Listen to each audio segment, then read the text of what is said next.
본 영상은 특정 인물이나 실제 사건을 단정하거나 재현한 것이 아닙니다. 사연의 본질과 메시지를 전달하기 위한 스토리 콘텐츠입니다. 오늘의 이야기는 상간녀 어머니가 5억 원을 들고 찾아와 이혼에 달라던 그날 밤부터 시작됩니다. 남편은 돈 앞에서 아내를 내버렸고 시어머니는 열 손가락으로 꼽지도 못할 만큼 무거운 배신을 아무렇지 않게 해치웠습니다. 그날 밤 이서연은 울지 않았습니다. 무너지지도 않았습니다. 대신 변호사를 불렀습니다. 5억 원을 받고 집을 나선 서연은 고향 전주로 내려가 낡은 한옥 한 채를 얻어 플라워 스튜디오를 열었습니다. 아무도 기다려주지 않았지만 서연은 혼자 피어났습니다. 그로부터 꼭 1년 뒤 스튜디오 오픈 첫날 아침, 산발머리에 거짓골이 된 그들이 다시 나타났습니다. 5억 원을 돌려달라며 화환을 발로 걷어차고 소리를 질렀습니다. 그러나 서연의 손에는 이미 준비된 서류가 들려 있었습니다. 돈으로 사람을 사고팔 수 있다고 믿었던 사람들이 스스로 무너지는데 딱 1년이 걸렸습니다. 업보는 반드시 돌아온다는 것, 그리고 진짜 복수는 내가 더 잘 사는 것이라는 것을 이 이야기가 말해드릴 겁니다. 지금부터 이서연의 이야기를 시작하겠습니다. 챕터 1 5억짜리 봄날 아침. 전라북도 전주시 구도심 골목 안쪽, 낮은 기와 지붕들 사이에 하얀 외벽이 유난히 눈에 띄는 작은 가게 하나가 봄 햇살을 받아 빛나고 있었습니다. 플라워 스튜디오 블루밍데이. 이서연이 1년을 꼬박 준비한 그 공간이었습니다. 오전 9시 서연은 앞치마를 두르고 입구 화분들을 하나씩 자리에 놓으며 골목 안으로 들어오는 봄 바람을 온몸으로 받았습니다. 노란 프리지아와 분홍 튤립이 엇갈려 꽂힌 화분들이 문 양쪽에 놓이자 작은 골목이 단숨에 환해졌습니다. 직원 소진이 안에서 달려나오며 앞치마 끈을 매만졌습니다. 사장님, 화환 또 들어왔어요. 어디다 놓을까요? 서연이 허리를 펴며 골목 입구 쪽을 바라봤습니다. 저쪽에 줄 세워놔. 오늘 하루만 버텨주면 되니까. 소진이 웃으며 뛰어들어가고 서연은 다시 시선을 꽃으로 돌렸습니다. 손가락 끝으로 튤립잎을 살짝 고르는 서연의 눈빛이 깊고 조용했습니다. 36년 인생에서 처음으로 자기 이름 석자가 걸린 가게 앞에 서 있다는 것이 아직도 꿈처럼 실감이 나지 않았습니다. 골목 안쪽에서 오채원이 커다란 케이크 상자를 두 손으로 안고 종종 걸음으로 달려왔습니다. 머리에는 리본 핀까지 꽂고 온 채원을 보자 서연의 입가에 비로소 웃음이 번졌습니다. 채원이 상자를 들어보이며 외쳤습니다. 야, 이서연. 드디어 내 세상이 열렸다. 서연이 코웃음을 치며 상자를 받아들었습니다. 일찍도 왔네. 채원이 서연의 어깨를 툭 쳤습니다. 오늘 같은 날 늦게 오면 내가 사람이냐? 어서 문 열어. 두 사람이 함께 유리문을 밀고 들어서자 꽃향기가 한꺼번에 밀려왔습니다.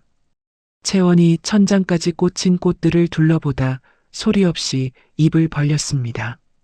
채원이 두 팔을 벌리며 말했습니다. 야, 진짜다. 진짜 내 거다. 서연이 카운터에 케이크 상자를 올려놓으며 조용히 대답했습니다. 응, 진짜 내 거야. 그 두 마디 안에 사연이 담겨 있었습니다. 채원은 서연의 얼굴을 잠깐 들여다보다 더 이상 아무 말도 하지 않고 그냥 꼭 안아주었습니다. 오전 10시가 조금 넘자 손님들이 하나둘 문을 열고 들어오기 시작했습니다. 소진이 꽃을 포장하고 서연은 손님 한 명 한 명과 눈을 맞추며 꽃을 골라주었습니다. 골목 바깥에는 화환을 들고 온 배달부들이 줄을 섰고 지인들의 축하 문자가 쉬지 않고 들어왔습니다. 그 평화가 딱 2시간 동안 이어졌습니다. 소진이 얼굴을 굳힌 채 서연에게 다가왔습니다. 사장님, 밖에 아주머니 한 분이랑 젊은 여자분이 오셨는데요. 서연이 꽃줄기를 다듬던 가위를 내려놓았습니다. 손님이시면 들어오시라고 해.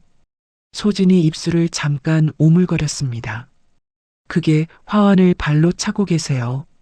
사기꾼 나오라고 소리를 지르시는데 경찰 불러드릴까요? 서연의 손이 천천히 앞치마 위에 내려왔습니다. 서연은 창가 쪽으로 고개를 돌렸습니다. 골목 입구 화환 사이에 서 있는 두 사람이 눈에 들어왔습니다. 머리가 산발이 된 50대 여자와 포대기로 아이를 등에 업은 젊은 여자.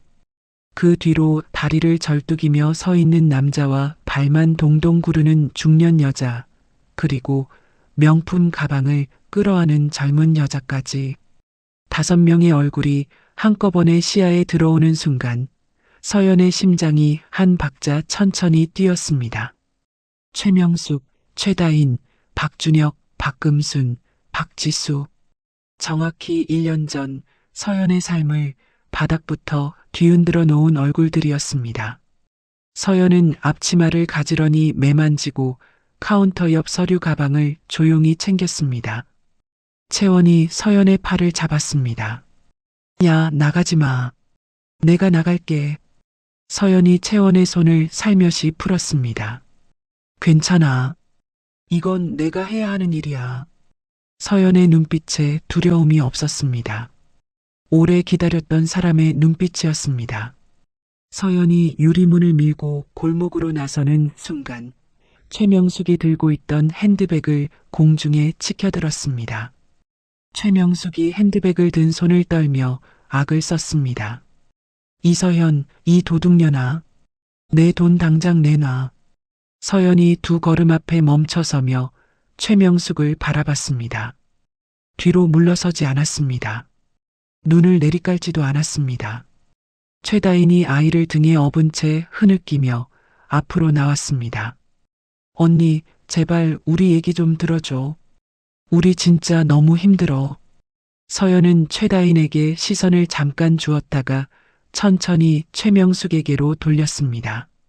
서연이 낮고 또렷하게 말했습니다. 영업방해로 신고당하고 싶으세요? 최명숙이 핸드백을 아래로 내리며 목소리를 더 높였습니다. 신고는 무슨 신고야? 내가 우리 돈 5억을 사기로 뜯어갔잖아. 그 계약은 무효야, 무효. 서연이 서류 가방에 손을 얹으며 조용히 말했습니다. 변호사 입회에 공증까지 마친 계약서가 왜 무효예요? 박준혁이 그때 절름거리며 앞으로 나섰습니다. 1년 전 번드르한 정장을 입고 서연을 비웃던 그 남자가 지금은 구겨진 점퍼에 덥수룩한 수염을 달고 서 있었습니다. 박준혁이 목소리를 낮추며 말했습니다. 수연아, 아니 서연아, 나 좀 살려줘. 다 내가 잘못했어. 서연이 박준혁을 한번 훑어보았습니다. 아무 감정도 얼굴에 올라오지 않았습니다. 김진영 씨 아니죠? 박준혁 씨, 이름은 제대로 불러주세요. 박금순이 그 옆에서 달려나와 서연의 팔을 잡으려 했습니다. 수연아, 내가 잘못했다. 내가 눈이 멀어서 그랬어. 우리 좀 살려다오. 서연이 한 발 물러서며 팔을 걷었습니다. 서연이 박금순을 똑바로 바라보며 말했습니다. 1년 전에 저한테 뭐라고 하셨는지 기억하세요. 남의 집 귀한 아들 앞길 막는 재수없는 년이라고 하셨잖아요. 박금순의 입술이 파르르 떨렸습니다. 박지수가 명품 가방을 더 세게 끌어안으며 말했습니다. 언니, 우리가 잘못했어. 진짜야. 갈 데가 없어. 서연이 박지수에게로 시선을 천천히 옮겼습니다. 아가씨, 저한테 언니 호칭이 참 재밌네요. 1년 전엔 짐 언제 빼냐고 하셨는데 골목 안으로 구경꾼들이 하나둘 모여들었습니다. 몇몇은 핸드폰을 꺼내들었습니다. 최명숙이 주변 시선을 의식하며 목소리를 낮추려 했지만 분이 덜사가 제대로 되지 않았습니다. 최명숙이 이를 악물며 말했습니다. 법대로 해. 내가 변호사 써서 너 사기죄로 고소할 거야. 서연이 서류 가방을 천천히 열었습니다. 손이 전혀 떨리지 않았습니다. 서연이 봉투 안에서 공증 서류를 꺼내며 말했습니다.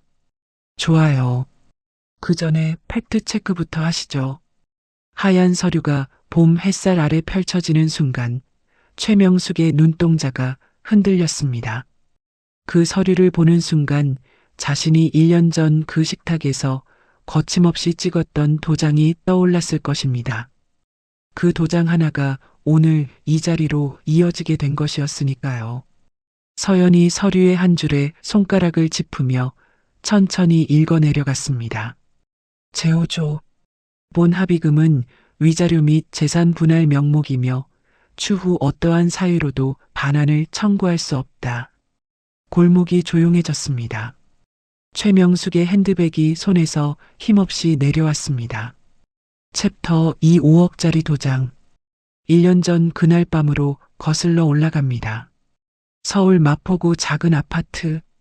저녁 7시가 막 지나던 시각, 좁은 식탁에 4명이 둘러앉아 밥을 먹고 있었습니다. 박준혁, 박금순, 박지수, 그리고 이서연. 찌개 냄새와 침묵이 뒤섞인 그 식탁은 해가 갈수록 더 좁아지고 있었습니다. 박금순이 젓가락으로 생선을 뒤적이며 입을 열었습니다. 직장 다닌다는 핑계로 밥상이 이게 뭐야? 굴비가 왜 이렇게 말라 비틀어졌어? 서연이 밥그릇을 내려다보며 조용히 대답했습니다. 어머님, 그거 백화점 식품관에서 사온 거예요. 비싼 거예요. 박금순이 젓가락을 탁 내려놓았습니다. 비싸면 뭐해? 손맛이 없는데. 우리 준혁이 입맛 까다로운 거 모르지 않잖아. 서연은 아무 말도 하지 않았습니다. 숟가락을 든 손이 잠깐 멈췄다가 다시 움직였습니다. 박지수가 그때 서연 쪽으로 몸을 기울이며 말했습니다. 언니, 나 이번 주말에 친구 결혼식인데 입을 옷이 없어. 언니 카드 좀 빌려줘. 서연이 숟가락을 내려놓으며 말했습니다. 지난달에 사들인 원피스는요. 그리고 제 카드는 아가씨 용돈 통장이 아니에요. 박금순이 눈을 치켜뜨며 말했습니다. 야, 이서연. 동생 옷 한 벌 사입히는 게 그렇게 어려워. 유세는 혼자 다 떨어. 박준혁이 소주잔을 내려놓으며 끼어들었습니다. 맞아. 쥐꼬리만한 월급 벌어오면서 왜 그래. 그리고 나 이번에 진짜 대박 아이템 찾았어. 5천만 원만 있으면 2배로 불려준대. 대출 좀 알아봐. 서연이 박준혁을 똑바로 바라봤습니다. 지난번 코인으로 날린 돈이 3천이야. 더 이상 대출은 안 돼. 박준혁이 의자를 뒤로 밀며 목소리를 높였습니다. 야, 너 진짜 내가 성공하는 꼴 보기 싫어서 이러냐? 내가 성공하면 다 너 호강시켜주려고 하는 거잖아. 서연은 대답하지 않았습니다. 숟가락을 내려놓고 조용히 물을 한 모금 마셨습니다. 이 식탁에서 더 이상 나눌 말이 없다는 것을 4년 동안 배운 사람의 침묵이었습니다. 그때 현관 인터폰이 울렸습니다. 서연이 일어서며 말했습니다. 제가 나가볼게요. 인터폰 화면에 잡힌 두 여자의 얼굴은 처음 보는 얼굴이었습니다. 50대로 보이는 중년 여자는 인상을 잔뜩 찌푸리고 있었고 옆에 선 젊은 여자는 배가 살짝 불러 있었습니다. 서연이 문을 열어주자 두 사람은 신발도 벗지 않고 거실로 들어왔습니다. 최명숙이 거실 한가운데 서서 박준혁을 쏘아봤습니다. 여기가 박준혁 씨 댁 맞습니까? 박준혁의 얼굴이 그 순간 창백해졌습니다. 숟가락을 쥔 손이 식탁 아래로 내려갔습니다. 최명숙이 한 걸음 앞으로 나서며 말했습니다. 누구냐고요? 내 딸 인생 망쳐놓은 놈 보러 왔습니다. 최명숙의 손이 번개처럼 올라오더니 박준혁의 뺨을 후려갈겼습니다. 짝소리가 거실을 가득 채웠습니다. 박금순이 의자를 박차고 일어났습니다. 박금순이 최명숙을 향해 소리쳤습니다. 이게 무슨 짓이에요? 남의 집에 신발도 안 벗고 들어와서. 최명숙이 코웃음을 치며 옆에 서 있던 최다인의 어깨를 앞으로 밀었습니다. 최다인은 명품 코트를 입고 있었지만 불룩한 배를 감출 수는 없었습니다. 최명숙이 박금순을 바라보며 또렷하게 말했습니다. 내 딸 최다인이에요. 지금 임신 5개월이고 뱃속 아이 당신 아들 핏줄입니다. 거실이 돌처럼 굳었습니다. 박금순의 젓가락이 식탁 위에서 굴러 바닥으로 떨어졌습니다. 박지수의 입이 반쯤 벌어졌습니다.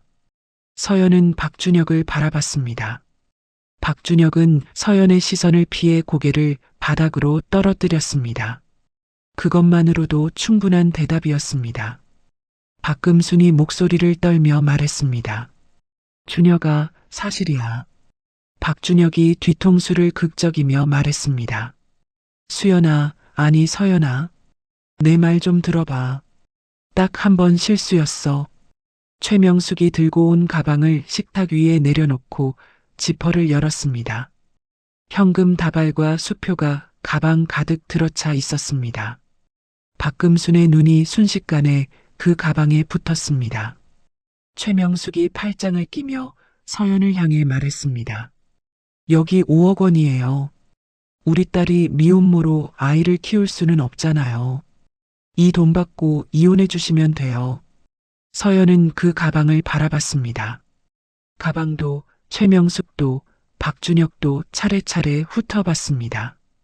가슴 안에서 무언가가 와르르 무너지는 소리가 들렸지만 얼굴에는 아무것도 올라오지 않았습니다.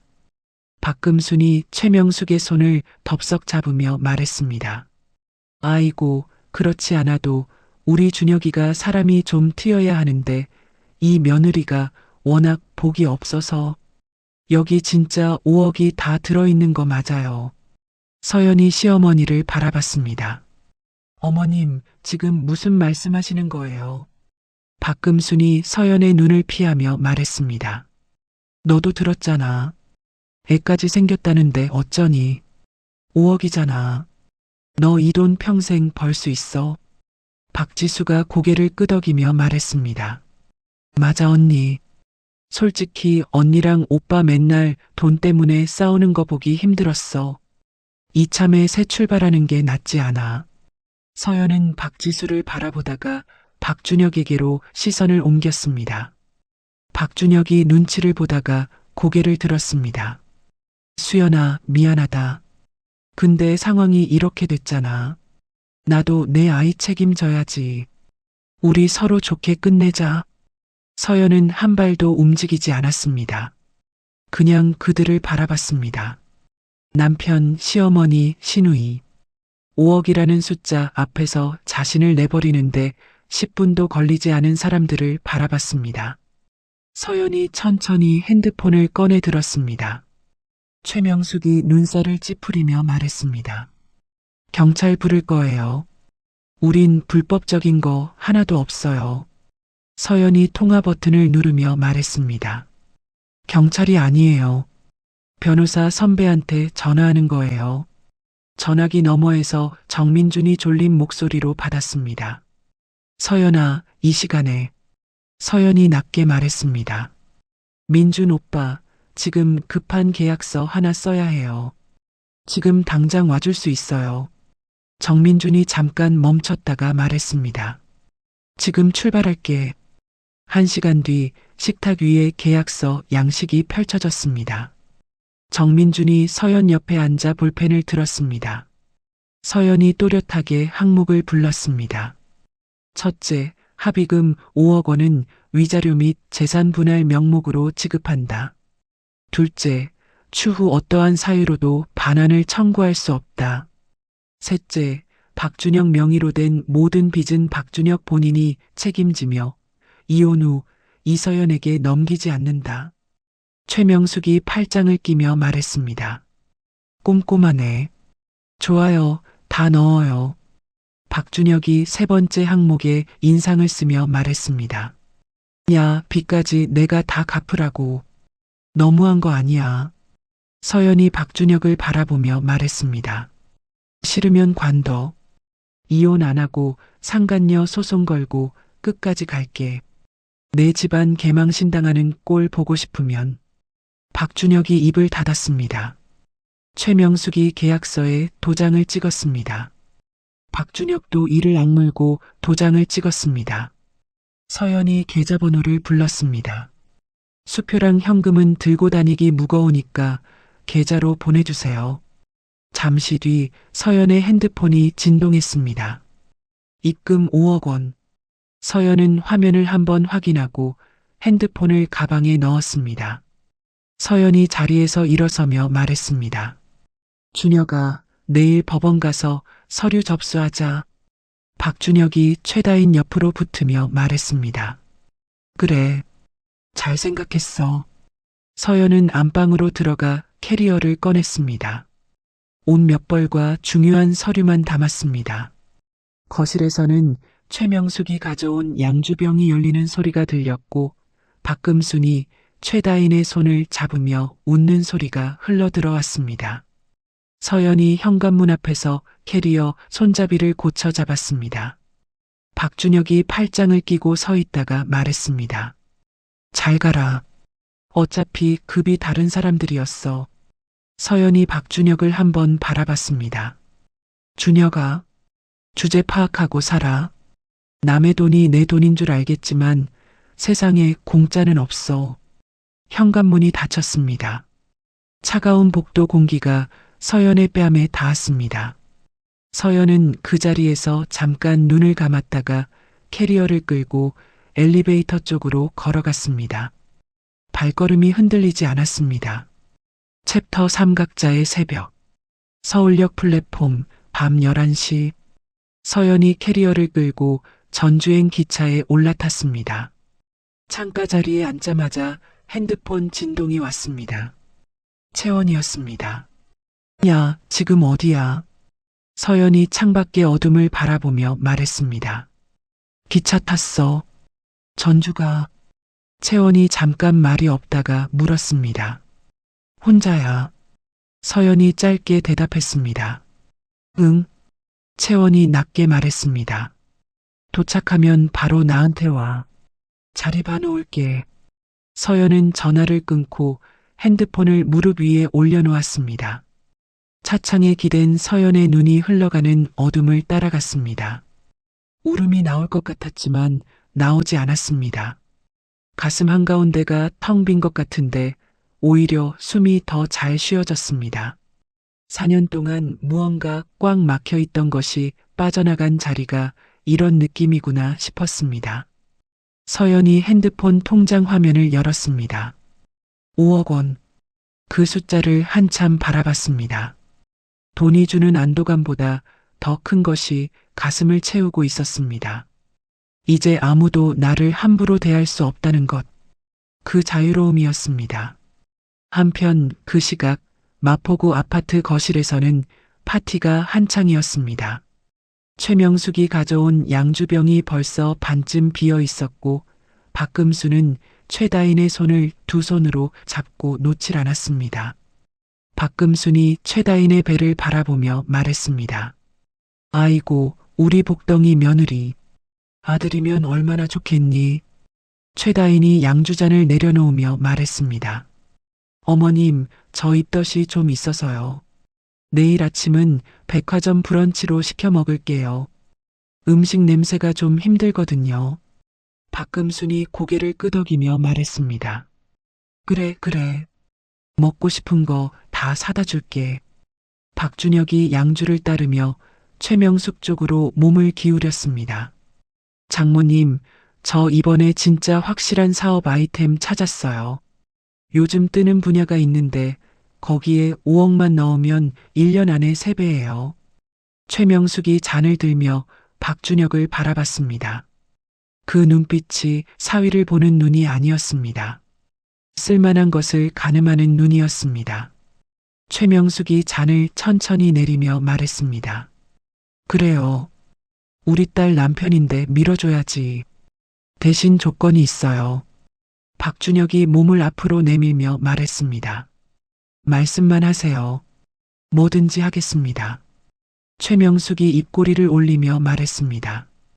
회사는 당신 이름으로 세우는데 돈 관리는 내가 보내는 이사가 다 해요. 도장도 그쪽에 맡기고 당신은 대표 이름 달고 영업만 뛰면 돼요. 박준혁의 표정이 잠깐 굳었습니다. 그래도 제가 대표인데 도장 정도는 제가 들고 있어야 하지 않겠어요? 최명숙이 잔을 들며 말했습니다. 싫으면 없던 일로 해요. 박준혁이 바로 손을 저으며 말했습니다. 아닙니다. 무조건 하겠습니다. 시키는 대로 할게요. 최명숙이 천천히 고개를 끄덕였습니다. 그 입가의 웃음이 어떤 의미인지 박준혁은 알지 못했습니다. 다음 날 아침 아파트는 쥐 죽은 듯 조용했습니다. 박금순이 주방에서 죽을 끓여놓고 안방 문 앞에 서서 두드렸습니다. 다인아, 일어났니? 뭐라도 좀 먹어야지. 안에서 짜증 섞인 목소리가 흘러나왔습니다. 지금 몇 시예요? 박금순이 문 앞에 서서 대답했습니다. 난 12시 다 됐어. 뱃속에 아가도 있는데 끼니를 걸으면 안 되지. 한참 뒤 문이 벌컥 열렸습니다. 최다인이 잠옷바람에 머리가 산발인 채로 나왔습니다. 눈이 퉁퉁 부어 있었습니다. 최다인이 코를 찡그리며 말했습니다. 어머님, 그 죽에서 비린내 나요. 저 그런 거 못 먹어요. 박금순이 당황하며 말했습니다. 아니가 끓인 건데 무슨 비린내가. 최다인이 소파에 털썩 앉으며 말했습니다. 브런치 배달시킬 거예요. 어머님 드실 거 있으면 같이 시켜드릴게요. 그리고 청소기 소리 좀 줄여요. 낮에 자는데 너무 시끄러워요. 박금순이 입을 열었다가 닫았습니다. 주방으로 돌아가 식은 죽을 혼자 떠먹었습니다. 서연이 매일 아침 차려냈던 밥상이 처음으로 떠올랐지만 그 생각을 금세 눌러버렸습니다. 그날 오후 최명숙이 백화점 쇼핑백을 양손 가득 들고 들어왔습니다. 박금순이 반가운 마음에 현관까지 뛰어나갔습니다. 박금순이 쇼핑백을 받으려 손을 내밀며 말했습니다. 아이고 사부인, 뭘 이렇게 많이 사오셨어요. 최명숙이 쇼핑백을 내주지 않고 주방으로 곧장 걸어가며 말했습니다. 우리 다인이 입이 짧아서요. 아무거나 먹이면 안 돼요. 최명숙이 냉장고 문을 활짝 열었습니다. 반찬통들을 하나씩 꺼내 들더니 뚜껑을 열어 냄새를 맡았습니다. 최명숙이 인상을 쓰며 말했습니다. 이게 다 뭐예요? 냉장고 관리를 어떻게 하신 거예요? 박금순이 손을 내저으며 말했습니다.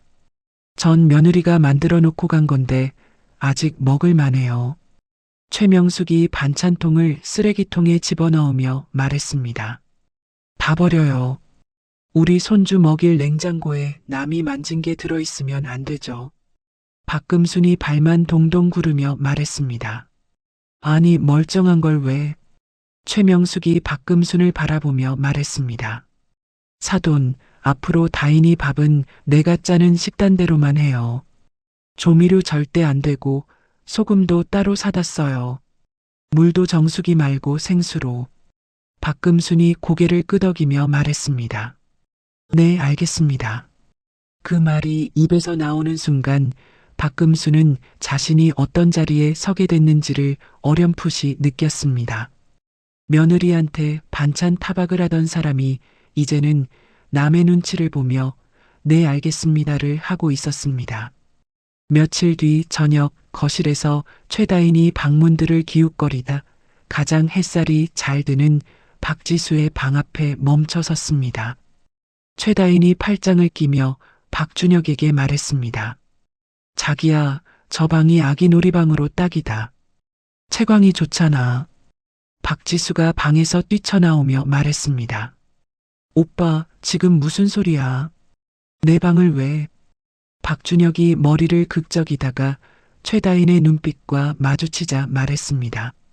지수야, 너 이제 취직도 해야 하고 독립할 때도 됐잖아. 당분간 거실 쪽에서 지내면 안 되냐? 박지수가 박준혁을 쏘아보며 말했습니다. 오빠 진짜야. 내가 이 집에서 쫓겨나야 해. 전 올케 언니 있을 땐 내 편이었잖아. 최다인이 선글라스를 고쳤으며 말했습니다. 고모가 조카 방 하나 못 내줘요. 도배도 다시 해야 하는데 언제 뺄 거예요? 박지수가 입술을 깨물었습니다. 도움을 청하려 고개를 돌렸지만 박금수는 주방에서 고개를 숙이고 그릇만 닦고 있었습니다. 그날 밤 박지수는 짐을 쌌습니다. 같은 시각 전주, 오채원의 카페 다락방. 서연이 얇은 이불을 덮고 천장을 바라보며 누워 있었습니다. 채원이 따뜻한 유자차를 들고 올라와 서연 옆에 앉았습니다. 채원이 찻잔을 서연 손에 쥐어주며 말했습니다. 울어도 돼. 서연이 천장을 바라본 채 말했습니다. 안 나와. 채원이 무릎을 끌어안으며 말했습니다. 그럼 그냥 있어. 여기 아무도 안 와. 두 사람은 한동안 말없이 앉아 있었습니다. 다락방 창밖으로 전주 구도심의 기와 지붕들이 보였습니다. 서연이 찻잔을 두 손으로 감싸주며 말했습니다. 채원아, 나 여기서 다시 시작하려고. 채원이 서연을 바라봤습니다. 꽃이. 서연이 고개를 끄덕였습니다. 채원이 잠깐 웃으며 말했습니다. 진작 그랬어야지. 이틀 뒤 오후 서연이 전주 구도심 골목을 혼자 걸었습니다. 낮은 기와담 사이로 봄 햇살이 비스듬히 내려앉고 있었습니다. 골목 안쪽에 낡은 한옥 한 채가 임대 안내판을 달고 서 있었습니다. 흙벽 틈새에서 이름 모를 풀꽃 한 송이가 흔들리고 있었습니다. 서연이 그 자리에 멈춰서서 한참을 바라봤습니다. 손을 내밀어 풀꽃 끝을 살짝 건드렸습니다. 아무도 돌봐주지 않아도 혼자 피어난 꽃이었습니다. 서연이 핸드폰을 꺼내 안내판의 번호를 저장했습니다. 그날 저녁 서연은 정민준에게 전화를 걸었습니다. 정민준이 받자마자 말했습니다. 이혼 서류는 내일 접수하면 돼. 걱정하지 마. 서연이 골목 앞에 서서 말했습니다. 그것 때문에 전화한 게 아니에요. 오빠, 나 전주에서 가게 하나 얻으려고요. 돈 어떻게 쓰는 게 제일 좋을지 같이 좀 생각해 줄 수 있어요. 정민준이 잠깐 말이 없다가 말했습니다. 언제부터 그렇게 하고 싶었어? 서연이 풀꽃을 바라보며 말했습니다. 결혼하기 전부터요. 정민준이 조용히 말했습니다. 그래. 이번엔 제대로 해. 전화를 끄는 서연이 골목 안의 한옥을 다시 바라봤습니다. 저 낡은 흙벽을 다시 살리는 일, 틈새의 풀꽃처럼 아무도 기다려주지 않아도 혼자 피어나는 일. 서연은 그것을 할 수 있다는 것을 알고 있었습니다. 챕터 4 블루밍 데이. 봄 기운이 완연해지던 3월 중순 아침, 서연이 전주 구도심 골목 안한옥 앞에서 처음으로 열쇠를 돌렸습니다. 삐걱이는 나무 문이 열리며 마당 안으로 햇살이 쏟아졌습니다. 서연이 한 발 들어서자 흙과 나무가 뒤섞인 냄새가 코끝을 스쳤습니다. 낡고 허름했지만 낯설지 않았습니다. 오래전부터 이 공간을 알고 있었던 것 같은 느낌이었습니다. 채원이 페인트통을 들고 골목을 뛰어오며 말했습니다. 야, 문 잠가 놓지 말라고. 기다렸잖아. 서연이 마당 안을 둘러보며 말했습니다. 빨리 왔네. 채원이 마당 한가운데 서서 천장을 올려다보며 말했습니다. 생각보다 괜찮은데 손만 보면 되겠어. 서연이 흙벽에 손을 얹었습니다. 벽에 금이 가 있었고 군데군데 흙이 떨어져 있었습니다. 서연이 손바닥으로 벽을 한번 쓸어내리며 말했습니다. 이 벽은 그냥 둘 거야. 흰 페인트만 얇게 입히면 돼. 채원이 페인트 통 뚜껑을 열며 말했습니다. 그래, 이게 더 예쁘겠다. 너 감각 하나는 진짜야. 두 사람은 그날부터 사흘을 붙어서 일했습니다.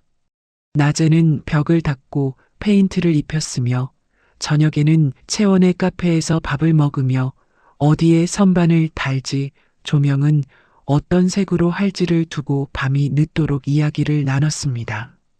두 사람이 웃다가 울다가를 반복하는 그 시간이 서연에게는 4년 만에 처음으로 자기 자신으로 숨을 쉬는 나날이었습니다. 사흘째 되던 날 오후 서연이 전주 남부시장꽃 도매상 골목을 걷다 누군가와 눈이 마주쳤습니다. 튤립 한 다발을 들고 서 있던 여자가 먼저 소리를 질렀습니다. 이서연. 서연이 멈춰서며 말했습니다. 윤다희. 서울 플라워 숍에서 함께 일했던 동료였습니다. 다희가 튤립을 옆구리에 끼우며 달려왔습니다. 야, 여기서 보네. 서울 떠났다는 소문 들었어. 전주에 있었어. 서연이 고개를 끄덕이며 말했습니다. 가게 하나 열려고. 거의 다 됐어. 다희가 눈을 크게 뜨며 말했습니다. 진짜? 나도 마침 서울 접고 고향 내려오려던 참이었는데 사람 구하면 낫어.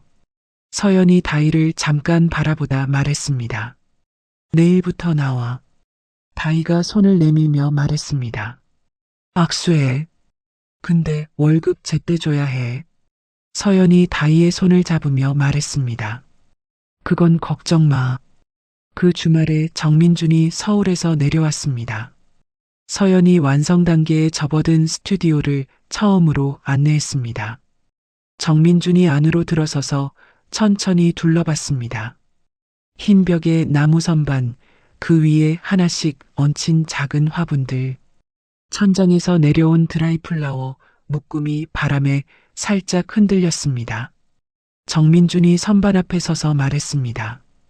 너 이 공간을 닮았어. 서연이 걸레를 들고 선반을 닦으며 말했습니다. 무슨 뜻이에요? 정민준이 말했습니다. 겉은 수수한데 들어서면 따뜻해. 서연이 걸레질을 멈추지 않고 말했습니다. 칭찬이에요, 위로예요. 정민준이 웃으며 말했습니다. 둘 다. 서연이 아무 말도 하지 않았습니다. 하지만 걸레를 쥔 손이 잠깐 느려졌습니다. 그날 저녁 정민준이 노트를 꺼내 서연 맞은편에 앉았습니다. 정민준이 볼펜을 들며 말했습니다. 5억을 어떻게 쓸 건지 이야기해봐. 가게 초기 비용 빼고 남는 건 건드리지 말자. 안전하게 묶어두는 게 나아. 서연이 노트를 들여다보며 말했습니다. 가게 고치는 데 쓴 거랑 초기 재고 비용 다 합해서 5천 정도 나왔어요. 인건비 석 달치 따로 빼놓으면 나머지는 오빠 말대로 할게요. 정민준이 받아 적으며 말했습니다. 그게 맞아. 처음 1년은 버티는 게 목표야. 벌려는 생각하지 마. 서연이 고개를 끄덕이며 말했습니다. 알아요. 그냥 꽃 팔면서 버티면 돼요. 정민준이 볼펜을 내려놓으며 말했습니다. 서연아. 서연이 고개를 들었습니다. 정민준이 말했습니다. 잘하고 있어. 서연이 잠깐 정민준을 바라보다 시선을 노트로 내렸습니다. 고마워요, 오빠. 가게 이름은 오픈 사흘 전에 정했습니다. 서연이 간판 글자를 고르다 채원에게 핸드폰 화면을 들이밀었습니다. 블루밍데이 어때? 채원이 화면을 들여다보며 말했습니다. 꽃 피는 날. 좋다. 근데 다른 뜻도 있어. 서연이 말했습니다. 삶이 다시 피어나는 날.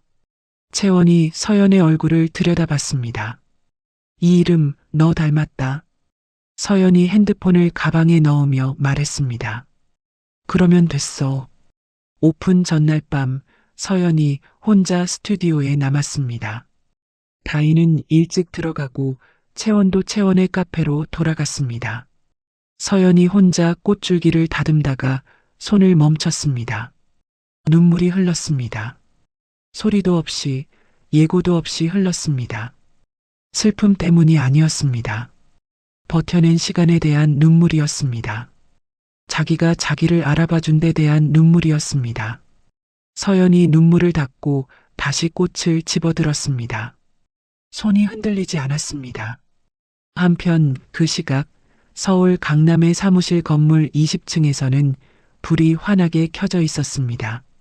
박준혁이 넓은 대표이사 자리에 앉아 법인 카드 내역서를 들여다보고 있었습니다. 문을 두드리는 소리와 함께 최명숙이 심어놓은 김 이사가 들어왔습니다. 김 이사가 서류를 책상에 내려놓으며 말했습니다. 대표님, 이번 달 카드 내역 확인하셨죠? 회장님 지시로 다음 달부터 한도를 50만 원으로 줄입니다. 박준혁이 서류를 집어들며 말했습니다. 50만 원이요. 기름값도 안 나오겠네. 내가 대표인데 이게 말이 됩니까? 김 이사가 서류를 가지런히 정리하며 말했습니다. 직접 회장님께 말씀하시죠. 그리고 이번 달 실적이 없는데 다음 달까지 성과 못 내시면 사무실 계약도 재검토하신답니다. 박준혁이 서류를 책상에 내던지며 말했습니다. 알았어요, 알았다고. 김 이사가 고개를 숙이고 나갔습니다. 박준혁이 뒤로 등을 기대며 천장을 올려다봤습니다. 포르쉐 계약서에 도장 찍던 날이 떠올랐습니다. 대표님 소리가 좋아서 아무것도 읽지 않고 찍은 그 도장이었습니다. 박준혁이 손으로 얼굴을 감쌌습니다. 다음 날 아침 전주 구도심 골목 오전 9시 오픈과 동시에 블루밍데이의 유리문이 열렸습니다. 서연이 앞치마를 두르고 문 앞에 섰습니다. 채원이 뒤에서 어깨를 두 손으로 잡고 말했습니다. 야, 심호흡해. 서연이 숨을 한 번 크게 들이켰습니다. 첫 손님이 골목 안으로 들어왔습니다. 50대 여자분이 쑥스럽게 웃으며 말했습니다. 꽃다발 하나 부탁해도 될까요? 오늘 친구 생일인데. 서연이 웃으며 말했습니다. 어떤 꽃 좋아하세요? 손님이 진열대를 둘러보다 말했습니다. 분홍색이면 좋겠어요. 서연이 튤립과 작은 장미를 골라들고 다듬기 시작했습니다. 손님이 그 모습을 바라보다 말했습니다. 손이 꽃을 정말 좋아하는 것 같네요. 서연이 줄기를 고르며 말했습니다. 좋아해요. 오래됐어요. 꽃다발이 손님의 품에 안겨나갔습니다. 그 뒷모습을 바라보는 서연 옆에서 다희가 조용히 말했습니다. 우리 잘 될 것 같아. 서연이 말했습니다. 응. 그날 저녁 마당에 작은 상이 차려졌습니다. 채원이 가져온 막걸리와 다희가 사온 파전이 상 위에 놓였습니다. 정민준이 서울에서 내려와 합류했습니다. 넷이 둘러앉아 잔을 들었습니다. 채원이 서연을 바라보며 말했습니다. 야, 이서연. 이제 진짜 시작이야. 서연이 잔을 들어 색과 부딪혔습니다. 마당 한켠 화분에 심어둔 프리지아가 바람에 흔들렸습니다. 노란 꽃잎이 봄 저녁 공기 속에서 가볍게 일렁이다 다시 제자리를 잡았습니다. 챕터 5꽃이 말하는 것들. 블루밍데이가 문을 연 지 6달이 지나던 초가을 오후였습니다. 전주 구도심 골목 안으로 들어서면 멀리서부터 꽃향기가 먼저 사람을 맞이했습니다. 흰 벽에 걸린 작은 간판 아래로 계절 꽃들이 줄지어 놓여 있었고 유리문 너머로 서연이 꽃을 다듬는 모습이 보였습니다. 서연의 손이 움직일 때마다 꽃들이 제자리를 찾아갔습니다. 그 모습이 마치 오래전부터 그 자리에 있었던 사람 같았습니다. 다희가 포장대에서 리본을 매며 말했습니다. 사장님, 오늘 오후 예약만 5건이에요. 결혼식 부케에 돌잔치 꽃 장식까지. 서연이 가위로 줄기를 다듬으며 말했습니다. 부케 먼저 해. 신부가 오전에 찾아가야 하니까. 다희가 예약 수첩을 넘기며 말했습니다. 지역 방송에 나온 뒤로 완전히 달라졌어요. 외지 손님도 이렇게 많이 오고. 서연이 꽃을 들어 각도를 맞추며 말했습니다. 손님이 많아지는 게 좋은 게 아니야. 꽃 하나하나 제대로 못 해주면 의미 없어. 다희가 리본 끝을 가지런히 잡으며 말했습니다. 그러니까 사람들이 다시 오는 거겠죠. 그날 오후 늦게 문이 열리며 노부부가 들어왔습니다. 할아버지가 할머니의 손을 잡고 천천히 들어서는 모습이었습니다. 할머니가 서연에게 빛바랜 사진 한 장을 내밀었습니다. 할머니가 사진을 가리키며 말했습니다. 50년 전 남편이 처음 줬던 꽃다발이에요. 이번 주가 결혼 50주년인데 그때랑 똑같이 만들어줄 수 있을까요? 서연이 사진을 두 손으로 받아들었습니다. 빛이 발의 색이 흐릿했지만 카네이션과 흰 국화가 섞인 다발 모양이 보였습니다. 서연이 할머니를 바라보며 말했습니다. 만들어 드릴게요. 이틀 뒤에 오세요. 할머니가 서연의 손을 꼭 잡으며 말했습니다. 고마워요. 그 꽃다발 받던 날이 아직도 눈에 선해요. 이틀 뒤 노부부가 다시 왔습니다. 서연이 사진과 거의 흡사하게 완성한 꽃다발을 내밀었습니다. 할아버지가 꽃다발을 받아들고 할머니를 바라봤습니다. 그러더니 눈물이 흘렀습니다. 할아버지가 꽃다발을 꼭 안은 채 한동안 아무 말도 하지 못했습니다. 다이가 카운터 뒤에서 눈을 붉히며 입술을 지그시 깨물었습니다. 서연은 두 사람을 바라보며 가슴 깊은 곳이 묵직하게 채워지는 것을 느꼈습니다. 이 일을 해야 하는 이유가 무엇인지 그 대답이 매일 이렇게 찾아왔습니다. 채원이 블루밍데이와 자신의 카페를 연결한 원데이 클래스를 제안한 것은 그 무렵이었습니다. 꽃 한 다발을 직접 만들고 옆 카페에서 커피 한 잔을 마시는 2시간짜리 프로그램이었습니다. 채원이 서연의 팔을 붙잡으며 말했습니다.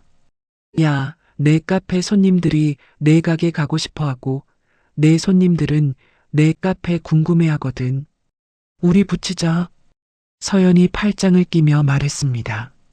수업료는 어떻게 나눌 건데? 채원이 손을 저으며 말했습니다. 그거야 앉아서 정하면 되지. 일단 해볼 거야 말 거야. 서연이 잠깐 생각하다 말했습니다. 해보자. 첫 번째 클래스에 12명이 신청했습니다. 두 번째는 20명이 넘었습니다. 세 번째부터는 마감이 더 빨라졌습니다. 서연이 꼭 고르는 법을 설명하면 수강생들이 눈을 반짝이며 따라했습니다. 꽃을 처음 다뤄보는 사람들이 서툰 손으로 다발을 완성했을 때 짓는 표정이 서연은 좋았습니다.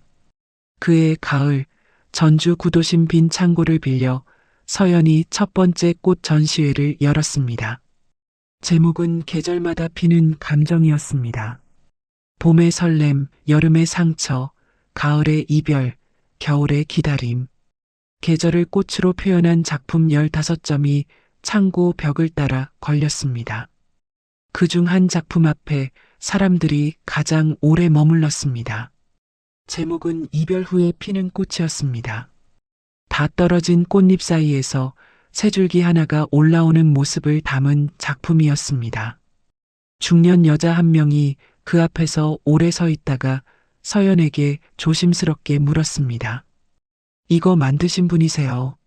서연이 고개를 끄덕이며 말했습니다. 네. 여자가 작품을 바라보며 말했습니다. 저도 이런 시간이 있었어요. 이게 뭔지 알 것 같아서요. 서연이 그 여자를 바라봤습니다. 지나고 나면 꽃이 피더라고요.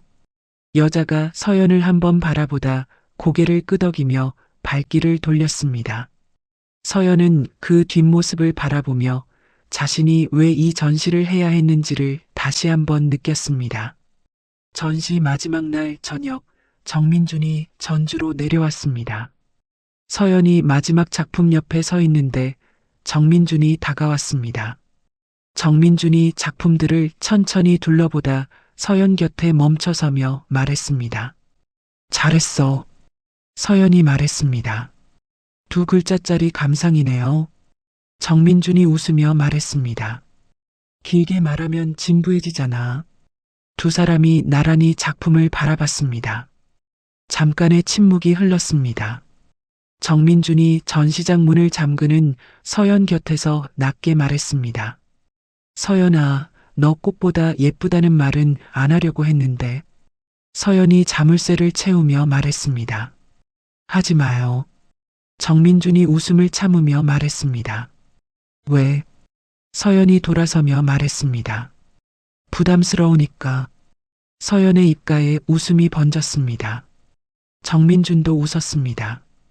두 사람이 골목을 나란히 걸었습니다. 가을밤 공기가 서늘했지만 나쁘지 않았습니다.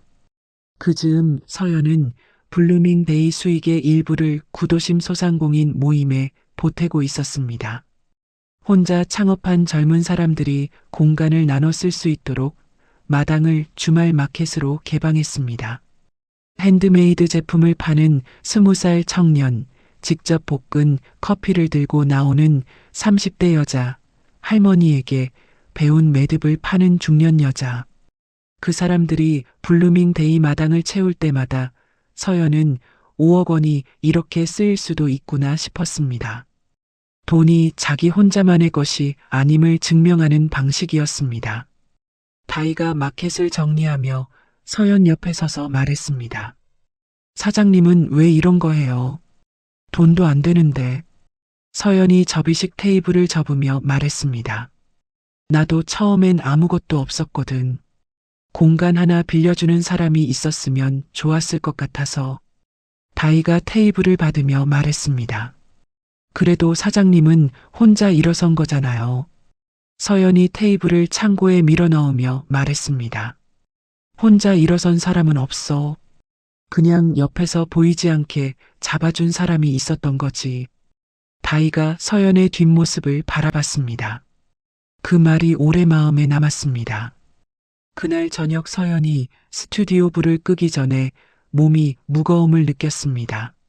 며칠째 이어지는 피로였습니다. 대수롭지 않게 여기며 가방을 챙기던 서연이 계단에서 잠깐 현기증을 느끼며 벽에 손을 짚었습니다. 다이가 나가다 돌아보며 말했습니다. 사장님 괜찮아요. 서연이 손을 저으며 말했습니다. 응, 괜찮아. 먼저 가. 다이가 서연의 얼굴을 들여다보다 말했습니다. 요즘 계속 그러던데. 병원 한번 가봐요. 서연이 가방을 고쳐들며 말했습니다. 바빠서. 다이가 서연의 팔을 잡으며 말했습니다. 바쁜 거랑 아픈 거랑 달라요. 제발이요. 서연이 다이의 얼굴을 바라봤습니다. 다이가 진심으로 걱정하는 눈빛이었습니다. 서연이 짧게 말했습니다. 알았어. 이번 주 안에 갈게. 마당의 프리지아 화분이 가을바람에 흔들렸습니다. 봄에 조심스럽게 올라왔던 그 꽃이 이제는 화분을 가득 채울 만큼 자라 있었습니다. 서연이 스튜디오 문을 잠그며 화분을 한번 바라봤습니다. 잘 자랐다고 생각했습니다. 그리고 걸음을 옮겼습니다. 챕터 6균열. 병원 복도는 늦은 오후에도 사람으로 북적였습니다. 서연이 접수 번호표를 들고 딱딱한 의자에 앉아 기다렸습니다. 다이의 말에 떠밀려 온 것이었지만 막상 앉아 기다리는 동안 가슴이 묘하게 눌렸습니다. 번호가 불리고 서연이 진료실 안으로 들어갔습니다. 의사가 초음파 화면을 바라보다 서연에게 고개를 돌리며 말했습니다. 목 쪽에 작은 혹이 하나 보여요. 지금 당장 어떻다고 말씀드리기는 어렵고 정밀 검사를 한 번 더 받아보셔야 할 것 같아요. 서연이 화면을 바라보며 말했습니다. 심각한 건가요? 의사가 볼펜을 내려놓으며 말했습니다. 검사 결과 보기 전까지는 모릅니다. 너무 걱정하지 마시고 일주일 뒤에 오세요. 서연이 진료실 문을 열고 나왔습니다. 복도 의자에 앉아 결과지를 가방에 넣었습니다. 종이가 접히는 소리가 유난히 크게 들렸습니다. 서연은 한동안 그 자리에서 일어서지 못했습니다. 두렵다는 생각보다 이제 막 제대로 살기 시작했는데 라는 생각이 먼저 밀려왔습니다. 창밖으로 보이는 가을 하늘이 맑고 높았습니다. 서연은 그날 저녁 아무에게도 말하지 않았습니다. 채원에게도, 정민준에게도, 다희에게도 입을 열지 않았습니다. 스튜디오로 돌아와 꽃을 다듬었습니다. 손은 여전히 섬세하게 움직였지만 가끔씩 멈춰서서 마당의 프리지아를 바라보는 시간이 길어졌습니다. 다희가 퇴근하다 서연을 바라보며 말했습니다. 병원 다녀오셨어요? 서연이 꽃줄기를 고르며 말했습니다. 응. 다희가 서연의 얼굴을 살피며 말했습니다. 뭐라고 하던가요? 서연이 잠깐 손을 멈췄다가 다시 움직이며 말했습니다. 다음 주에 다시 가봐야 한대. 다희가 더 묻지 않았습니다. 그냥 서연 옆에 앉아서 함께 꽃을 다듬었습니다. 그 침묵이 어떤 위로의 말보다 서연에게 깊이 닿았습니다. 이틀이 지났습니다. 서연이 저녁에 채원의 카페에 들어서자 채원이 한눈에 알아봤습니다. 채원이 카운터에서 나오며 말했습니다. 야, 얼굴이 왜 그래? 무슨 일 있어? 서연이 구석자리에 앉으며 말했습니다. 목에 혹이 생겼대. 정밀 검사해봐야 안 돼. 채원이 서연 맞은편에 앉으며 말했습니다. 언제 알았어? 서연이 말했습니다. 이틀 전. 채원이 서연의 손을 꽉 잡았습니다. 말을 하려다 입을 다물었습니다. 그냥 손을 잡고 있었습니다. 그 온기가 서연의 손바닥을 통해 전해졌습니다. 채원이 한참 뒤에 말했습니다. 민준 오빠한테는 알렸어. 서연이 고개를 저으며 말했습니다. 아직? 채원이 핸드폰을 꺼내들며 말했습니다. 내가 연락할게. 서연이 채원의 손을 잡으며 말했습니다. 내가 할게. 오늘은 그냥 너랑 있고 싶어. 채원이 핸드폰을 내려놓으며 말했습니다. 알았어. 오늘은 그냥 있자. 두 사람이 카페 불이 꺼질 때까지 앉아 있었습니다. 다음 날 저녁 서연이 정민준에게 전화를 걸었습니다. 정민준이 받자마자 말했습니다. 서연아, 채원이한테 들었어. 왜 바로 말 안 했어? 서연이 마당에 서서 말했습니다. 괜찮을 것 같아서요. 정민준이 잠깐 말이 없다가 말했습니다. 무조건 제일 잘하는 선생님한테 가야 해. 내가 알아볼게. 서연이 프리지아 화분을 바라보며 말했습니다. 오빠. 정민준이 말했습니다. 응. 서연이 말했습니다. 무섭진 않아요.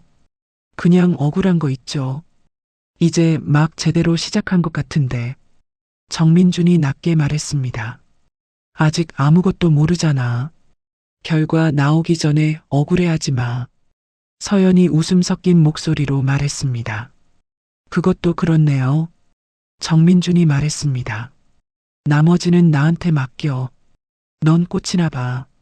한편 그 시각 서울에서는 소리 없이 균열이 번지고 있었습니다. 최다인이 오피스텔 바닥에 앉아 핸드폰을 들여다보고 있었습니다.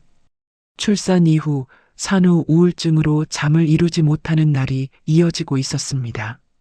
아이는 친정에 맡겨두었고 박준혁은 며칠째 연락이 없었습니다. 최다인이 핸드폰 화면에 긴 글을 써내려가다 올리기를 눌렀습니다. 박준혁에 대한 원망, 어머니에 대한 서운함, 아이를 낳은 뒤 달라진 모든 것들이 뒤섞인 글이었습니다. 그 글이 퍼지는 데는 하루도 걸리지 않았습니다. 캡처 사진이 여기저기 돌아다니기 시작했고 댓글에는 최명숙의 과거를 아는 사람들의 이야기가 하나씩 올라왔습니다. 최명숙이 최다인에게 전화를 걸어 소리를 쳤습니다. 야, 너 지금 미쳤어. 그 글 당장 내려. 최다인이 바닥에 등을 기대며 말했습니다. 왜요? 다 사실인데요.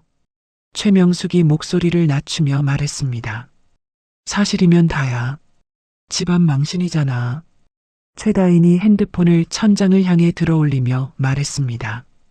이미 망했잖아요. 엄마. 최명숙이 전화를 끊었습니다. 최다인이 핸드폰을 내려놓고 눈을 감았습니다. 박준혁은 그날 밤 회사 앞 골목 술집에서 혼자 소주를 마시고 있었습니다. 포르쉐는 압류예고 통보를 받았고 사무실 임대 계약 해지 서류가 책상 위에 놓여 있었습니다. 박준혁이 잔을 내려놓으며 중얼거렸습니다. 내가 뭘 한 거야?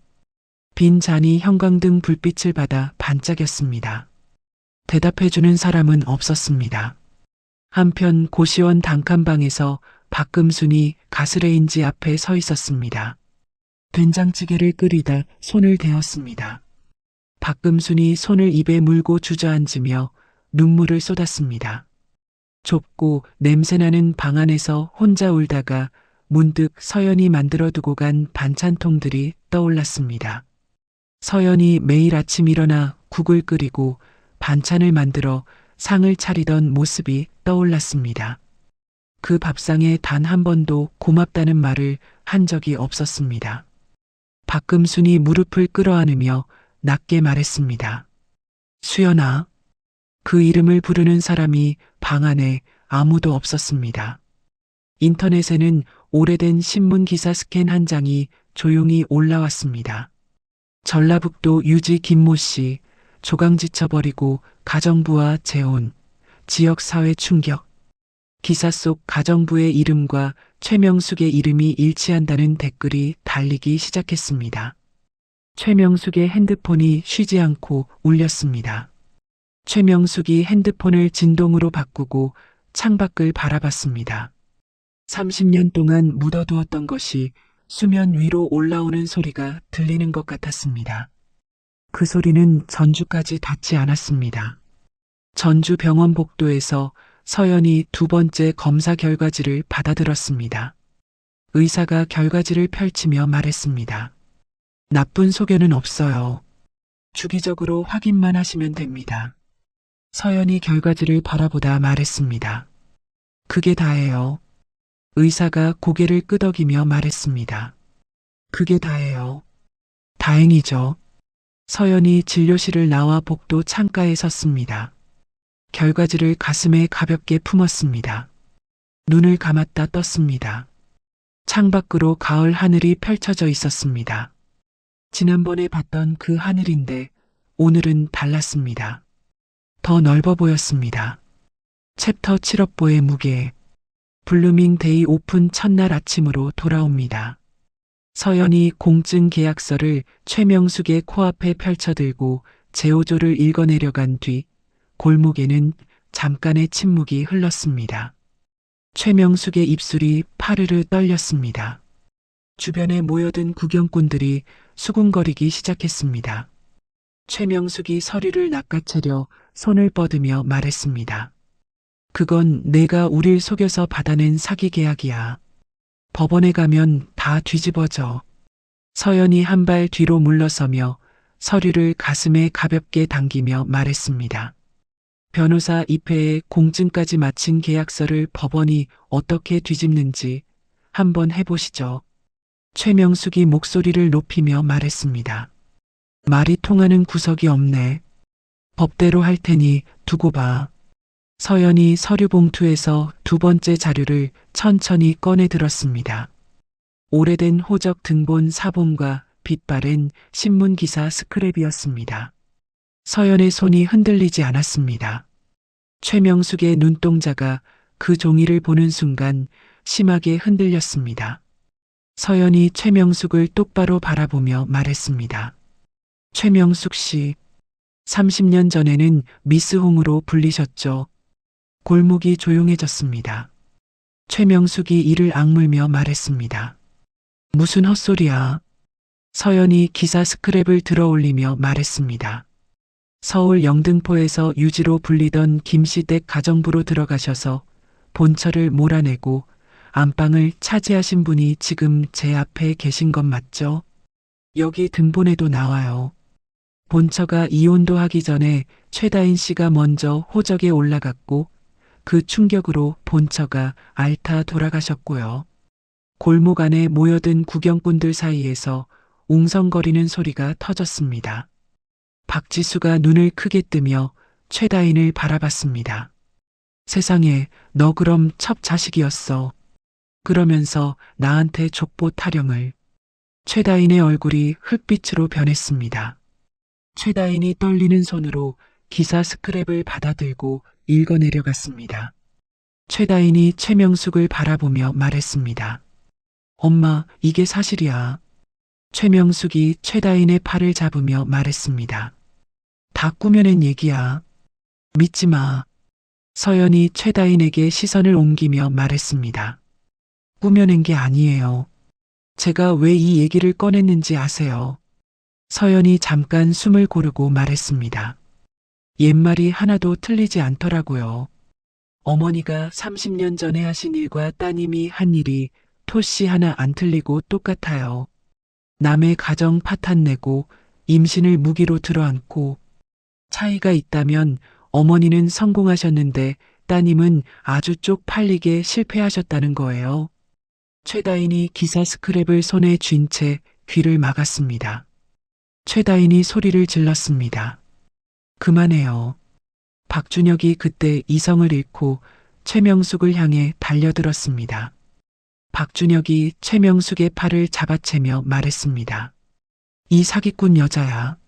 나를 꼬여서 바지 사장 만들어 놓고 회사 통째로 털어가더니 이제 와서 누구 탓이야. 내 인생 어떻게 할 거야. 최명숙이 팔을 뿌리치며 말했습니다. 내 놈이 무능해서 말아먹은 거잖아. 왜 나한테 따져. 최다인이 박준혁의 팔을 끌어당기며 말했습니다. 오빠, 우리 엄마 잡겠다. 나. 박준혁이 최다인을 발로 밀치며 말했습니다. 너는 빠져. 내가 낳은 애 때문에 내 인생이 이 꼴이 됐잖아. 박금순이 최다인의 머리채를 잡으며 소리쳤습니다. 내 아들 인생 물어내. 내 엄마가 우리 아들 망쳐놨어. 박지수가 최다인의 팔을 잡으며 말했습니다. 내 방이랑 내 명품 가방 내놔. 다 어디 갔어? 골목이 완전한 아수라장이 되었습니다. 5명이 서로 머리채를 잡고 소리를 질렀습니다. 최다인 등에 업힌 아이가 자지러지게 울었습니다. 구경꾼들이 핸드폰을 들고 동영상을 찍어댔습니다. 서연이 팔짱을 끼고 그 광경을 바라봤습니다. 분노도 통쾌함도 아니었습니다. 그저 처연한 마음이었습니다. 저 사람들이 스스로를 이 자리에 세워놓은 것이었습니다. 서연이 한 일은 아무것도 없었습니다. 소진이 서연 곁으로 달려오며 말했습니다. 사장님, 경찰 왔어요. 서연이 고개를 끄덕이며 말했습니다. 잘 됐네. 경찰차 2대가 골목 입구에 멈춰 섰습니다. 제복 입은 경찰관 4명이 내리며 말했습니다. 다들 멈추세요. 뭐 하는 겁니까? 경찰관들이 뒤엉킨 그들을 하나씩 떼어 놓았습니다. 최명숙은 머리가 산발이 된 채 헐떡거렸고 박준혁은 입술이 터져 피가 흘렀습니다. 박금순과 박지수는 골목 바닥에 주저앉아 울었습니다. 서연이 경찰관에게 다가서며 말했습니다. 제가 신고했어요. 저는 이 스튜디오 주인인데요. 오늘 영업 첫날에 영업방해에 화환 파손까지 당했어요. CCTV 영상 다 있습니다. 경찰관이 수첩을 꺼내며 말했습니다. 추가로 접수할 혐의 있으세요? 서연이 박준혁을 가리키며 말했습니다. 저 남자는 전 남편인데요. 주거지 침입 및 협박 혐의로 추가해 주세요. 박준혁이 경찰관에게 붙잡히면서 서연을 향해 소리쳤습니다. 서연아, 제발. 내가 잘못했어. 나 지금 진짜 갈 데가 없어. 변호사 좀 선임해줘. 우리 부부였잖아. 박금순이 땅바닥에서 2 손을 뻗으며 말했습니다. 수연아, 아니 서연아. 내가 눈이 멀었어. 내가 진짜 잘못했다. 다시 우리 며느리 해다오. 제발. 서연이 그들을 바라봤습니다. 가슴이 흔들리지 않았습니다. 1년 전이었다면 달랐을 것입니다. 하지만 서연은 이미 그 시간을 지나온 사람이었습니다. 서연이 박금순 앞에 멈춰서서 낮게 말했습니다. 어머님, 1년 전 그날 밤 저한테 하신 말씀 기억하세요? 급이 다른 사람들이라고 하셨잖아요. 맞아요. 급이 달랐어요. 박준혁이 경찰관의 팔을 붙잡으며 다시 소리쳤습니다. 서연아, 나 진짜 노숙자 될 것 같아. 사람이 그러면 안 되지. 서연이 박준혁을 향해 돌아서며 말했습니다. 사지 멀쩡하시잖아요. 어디 가서 막노동이라도 뛰세요. 당신이 그렇게 무시하던 땀 흘려버는 돈, 그게 진짜 돈이에요. 박준혁의 입이 열렸다가 닫혔습니다. 경찰관이 그들을 차에 태우기 시작했습니다. 최명숙이 차에 타지 않으려고 버티며 서연을 향해 소리쳤습니다. 이서연 두고 봐. 내 변호사들이 가만 안 둬. 서연이 최명숙을 바라보며 말했습니다. 변호사 쓸 돈이 있으신지 모르겠네요. 박준혁 씨 회사에 넣으신 돈 회수하느라 지금 현금이 꽉 막히셨다면서요. 그리고 30년 전 본처 자녀들이 이 사실 알면 유산 반환 소송 들어올 수도 있어요. 그쪽도 미리 준비해 두시는 게 좋을 것 같네요. 최명숙의 얼굴이 순식간에 흑빛이 되었습니다. 경찰관이 최명숙을 차 안으로 이끌었습니다. 차 문이 하나씩 닫혔습니다. 창문 너머로 서로를 향해 소리 지르는 그들의 입모양이 보였습니다. 사이렌 소리가 울리며 경찰차가 골목을 빠져나갔습니다. 골목에 정적이 내려앉았습니다. 바닥에는 찢어진 화환 리본과 최명숙의 명품 가방, 박준혁의 낡은 운동화 한 짝이 남겨져 있었습니다. 채원이 서연 옆에 다가서며 어깨를 감쌌습니다. 아무 말도 하지 않았습니다. 소진이 조심스럽게 말했습니다. 사장님, 다시 오면 어떡해요? 서연이 골목을 바라보며 말했습니다. 다시 오면 접근 금지 가처분 신청하면 돼.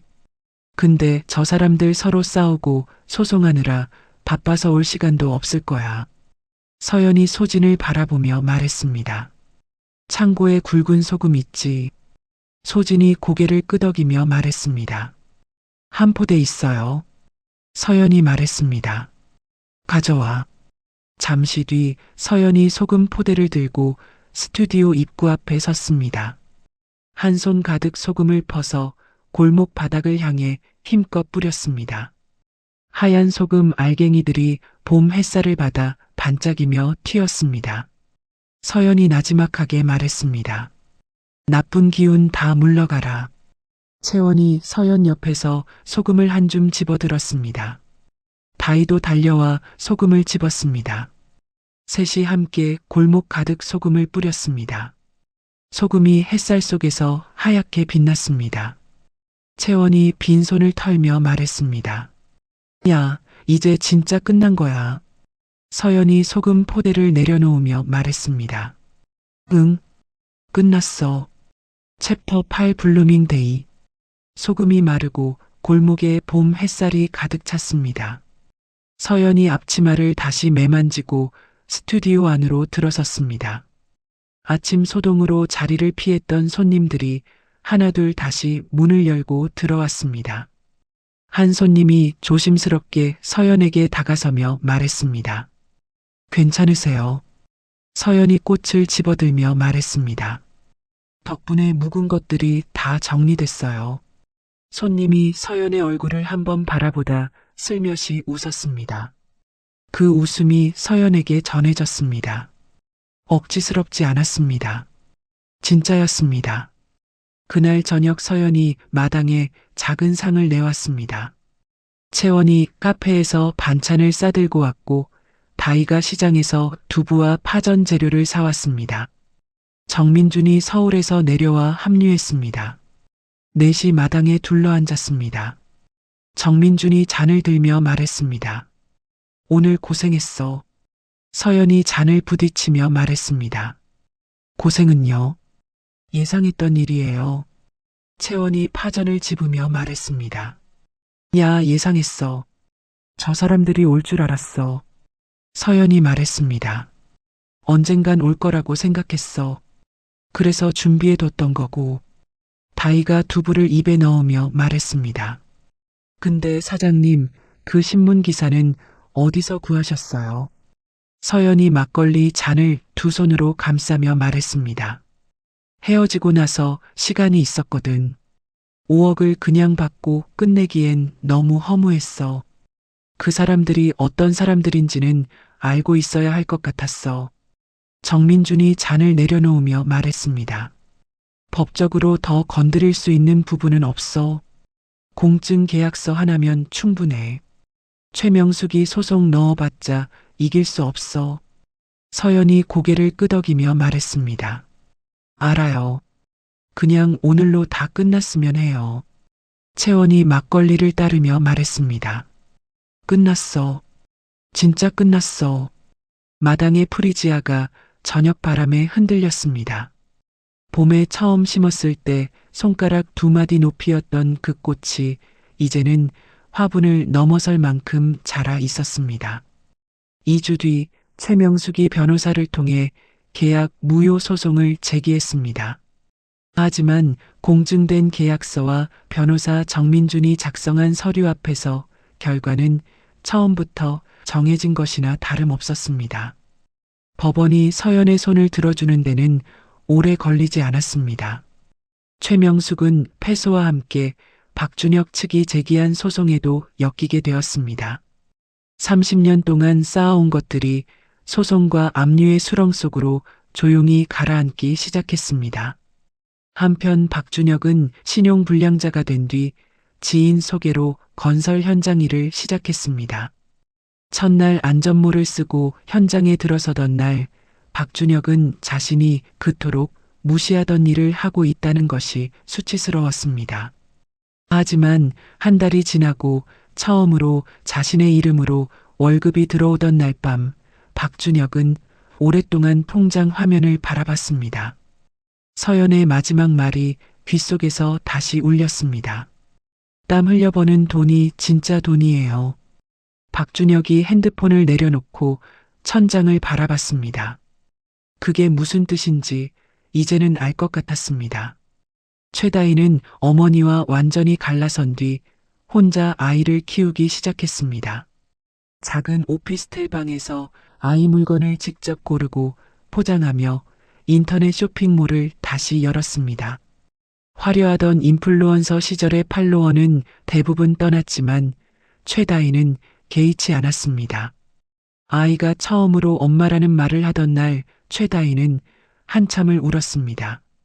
무엇을 위해 울었는지 스스로도 알 수 없었습니다.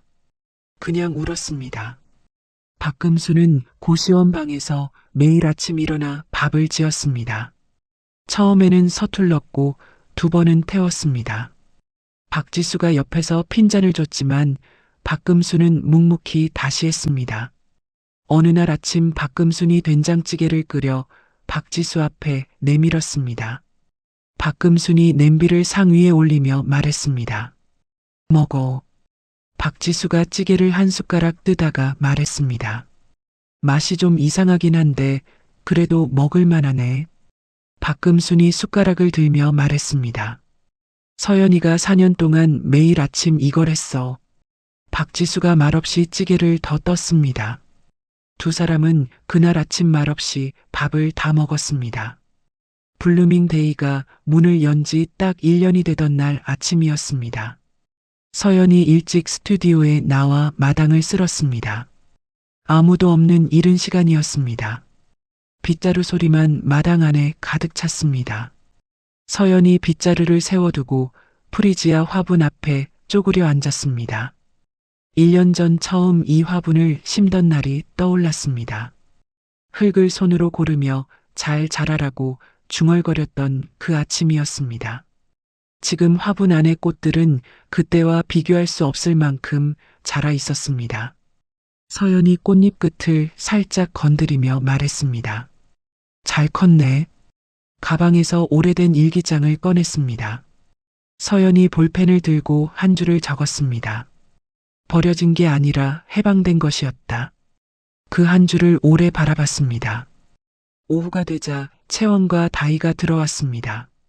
정민준이 서울에서 내려왔습니다. 단골 손님들도 하나둘 얼굴을 비쳤습니다. 노부부도 왔습니다.